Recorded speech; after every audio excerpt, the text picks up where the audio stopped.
વડોદરામાં ગેરકાયદેસર ધાર્મિક દબાણો હટાવવા પાલિકાની મોટી બેઠક મળી।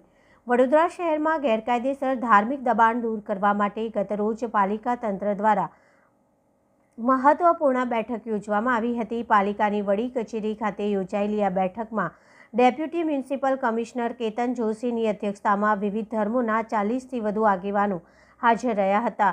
બેઠક લગભગ 1 કલાક સુધી ચાલી હતી, જેમાં શહેરમાં ધાર્મિક દબાણ હટાવવા અંગે ચર્ચા કરવામાં આવી।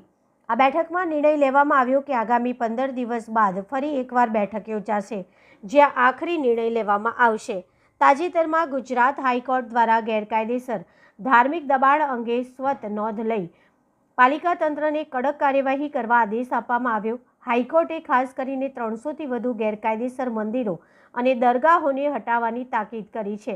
સાથે જ હાઈકોર્ટે તંત્રને લેન્ડ ગ્રેબિંગ એક્ટ હેઠળ પણ કાર્યવાહી કરવાની સૂચના આપી છે।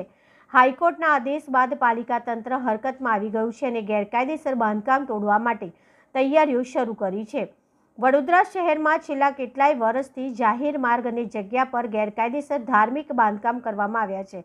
આથી હાઈકોર્ટ સુમોટો પગલું લઈને પોલીસ બંદોબસ્ત સાથે દબાણ દૂર કરવા આદેશ કર્યો। આગામી 15 દિવસમાં વિવિધ ધર્મોના આગેવાનો સાથે વધુ એક બેઠક યોજાશે, જેમાં 314 ગેરકાયદેસર ધાર્મિક બાંધકામ હટાવવા માટે અંતિમ નિર્ણય લેવામાં આવશે।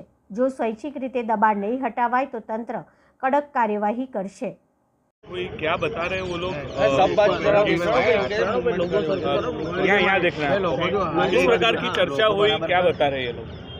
बताया उन्होंने मंदिरों के लिए कि जो तकलीफ नहीं है अगर किसी मंदिर में तो किसी को कोई हैरान नहीं किया जाएगा, सब अच्छी तरह व्यवस्थित काम किया जाएगा, सबका अच्छा होगा, ऐसा सब समझाया उन्होंने। दबाण ये लोग क्या देख रहे हैं, किस तरह का? उसके बारे में मुझे नॉलेज नहीं है, अभी इतना नहीं समझ में आया। वो आप कहाँ से? मैं जैतलपुर साई बाबा मंदिर। जैतलपुर ब्रिज नीचे से क्या बताया, क्या गया आपके पास लीगली जमीन जो है दस्तावेज है, ऐसा कुछ है? क्या कहने में क्या आया है? ना उन्होंने बताया था कि मतलब जमीन हाँ कि सब बता रहे थे। एक मिनट